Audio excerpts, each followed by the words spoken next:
Sabrina with SabrinaSnazzyTips.com, where I help give you tips to navigate your everyday life. So today, I would like to talk about your why.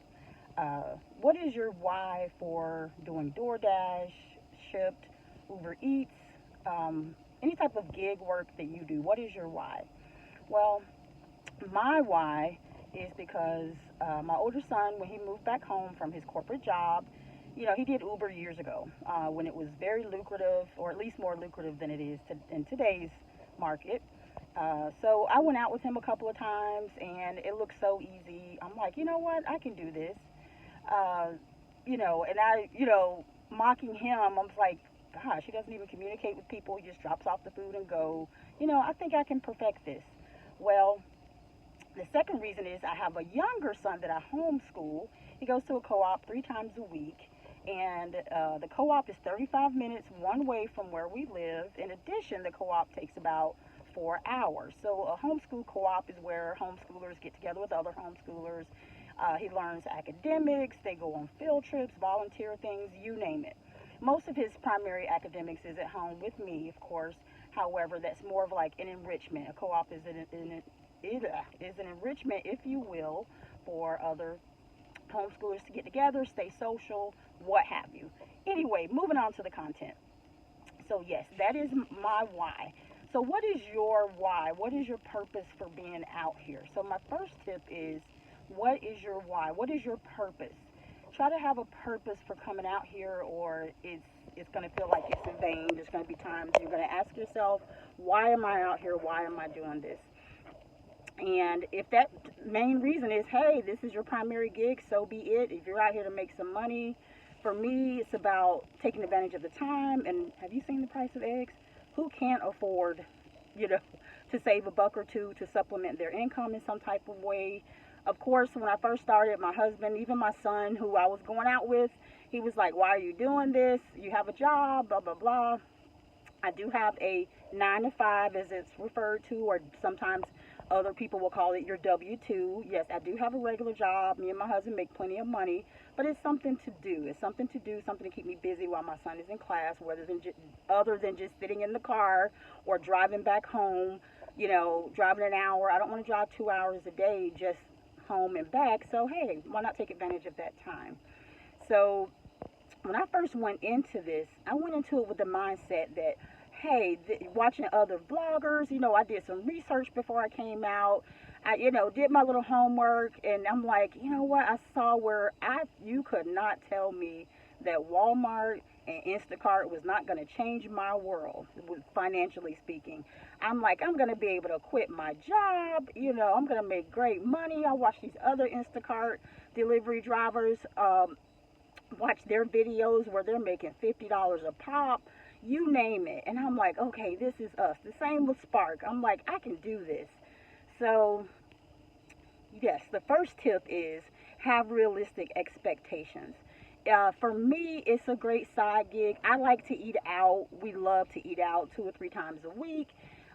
Sometimes, even if it's just my teenage son that I homeschool, on the way home, grab a quick bite for him. If I've done DoorDash for a few minutes, where it's 10 to 20 bucks, I'm like, okay, that's just a lunch, a little snack for him until dinner's done, whatever.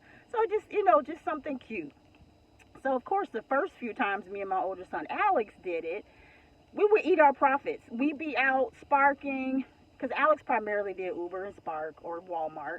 And so we'd be out sparking, and if you know, with a .com, it is so boring. A .com is where you're basically you're almost like an Amazon Flex driver, where you're just making deliveries of general merchandise. It's usually nothing perishable. It's usually things like maybe dog food, or say you're a Walmart Plus customer and your item is not available for 2 or 3 days.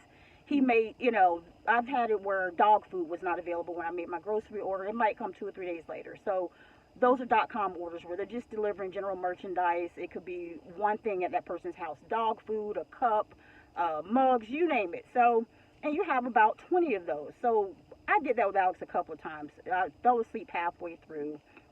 I'm thinking, this isn't for me. Very high mileage. So a lot of times it may be like 50 to 60 bucks for about 20 miles, sometimes 35, 40. So you have to be very selective on how you choose it. So I knew quickly if I did Spark, it was not going to be .com. It would just be what's referred to as the round robins, where you do 3 orders at a time. It usually drops about 35 to 38 after the hour, depending on your market. Sometimes I've seen it 40 after the hour. They'll offer you 3 orders. And a good rule of thumb that most people go by is they say about $2 per mile. So that means if you're going 3 miles, you probably want $6 out of it, just to keep it simple. And the same with food delivery. Same thing. Say you're going 5 miles, you want to hope to make 10 or more. I've seen some orders where it's $3 or more per mile. Now, of course, put a little asterisk next to grocery orders. Grocery orders are very tricky. In particular, you want to glance to see, hey, how many cases of water or sodas are here? Are there any apartments involved where I have to go up several flights of stairs? Things of that nature. So you want to be very realistic. You want to know your limitations. You don't want to get out there and hurt yourself. You don't want to get out there. You will get discouraged if you try to just strictly accept an order without investigating. Hey, if it goes quickly, then it wasn't meant to be.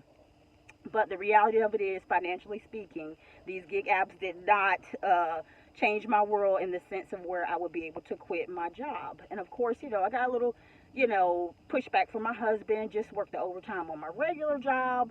I'll make way more. I work at a local hospital. So it's not that what he wasn't saying wasn't true.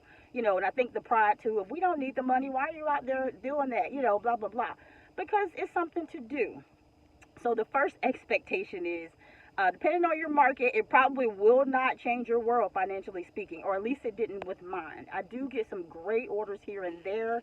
Consistently speaking, I do cherry pick. Honestly, I don't think it matters if you're platinum with DoorDash or, if you accept every offer, you're still going to get some crappy offers here and there. That's just the reality of it. Talking to my older son who did it years ago, back in 2019 and prior, he said on a Sunday he could come out and do Uber for $3, making $80 easily. It is not that way anymore. I've traveled to markets where, pretty populated markets, thinking, oh yeah, I'm gonna make a killing. Okay, so the only thing different going to these so-called more lucrative markets or busier markets, I just get more crap ton offers. So I'll see offers for $3 to $6, and even though they may be only going a mile or two, that's exhausting to be picking up these orders. You got to count wait time if the order's not ready. So yeah, you may get a ton of offers, but it's going to be a ton of 5 to 7 crap ton offers, sometimes $3. And while the mileage may be great, you're basically hustling for that hour. So it's like, yeah, I'll pass. And I've tried it a couple of times, these quote unquote better markets, seeing, if it's any better. Yeah, if you want to hustle in that regard. But yeah, so I've been doing this only since the last summer. I know some people have been doing this way longer. So they've seen the ups and the downs. I wish I did it years ago when it was a lot more lucrative. So for me, I strictly treat it as a side gig. I treat it as side income where I have extra money to spend on food or disposable money just to blow on whatever, any recreation that I may want to do without it interfering with my main funds from my main job. And let's see, second expectation, when you're out here, second, you want to set an expectation. You don't come out here, if you're going to come out here with a chip on your shoulder, don't do it. Yeah, don't do it. Reevaluate while you're out here. So a lot of times, right away what kind of day it's going to be. When I open up DoorDash, if I see that the average time that they're predicting down at the bottom is 2 to 9 minutes for an order, yeah, most likely it may be a slow day. And depending on and another tip is when you do decide to come out, unfortunately, I know some people do it full time. They make it their own. They're out here 10 to 12 hours a day. I cherry pick, and B, cherry pick means that you pick the orders that's best for you. You don't just accept everything that comes. That works for me. And the second thing is I have to come out when it's peak time or optimal time. Meaning in my market, breakfast time can be unpredictable. I used to come out at 6:30 or 7 for an hour or two. It used to be great. No, it's hit or miss. Lunchtime from about 11 to 1, and then again at dinner time.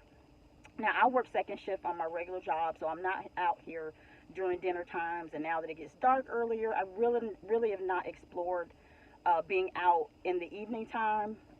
So a lot of times, if I do it, it's on weekends, or maybe again while my son is in co-op, I'll do it in the mornings. And unfortunately, the market that I go with him 30 minutes away is even slower. It's a little bit more rural. Some of the areas are unincorporated, so I have a lot of issues where I don't even get offers, or my app is acting janky because I'm in an unincorporated area where it's just really not picking up a good signal. So like I said, the second thing is, A, what is your why? B, and comment down below, what is your why for being out here? B, be realistic financially speaking. If you're in a market where it's very lucrative, great.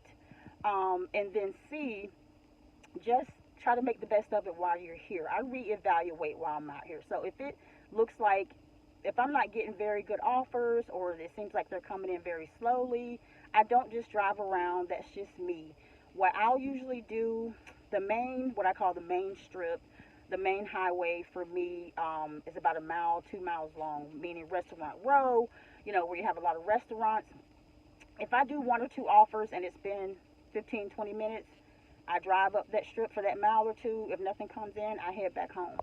And that's my final tip. Don't be out here all day just trying to make something happen. Unfortunately, if you do have to leave, come back, take a break, come back when it's optimal. Explore your market. It may take a week or two for you to figure out which days are best to be out here. Mondays used to be a great day. Lately for me, Tuesdays are better than Mondays, and Wednesdays are not great at all. So usually Thursday to Sunday are typically the best days. And in my next video, I will talk about tips to help increase your tips. So that'll be in my next video. And again, like and subscribe and share, and I appreciate you. Have a good day. Thank you.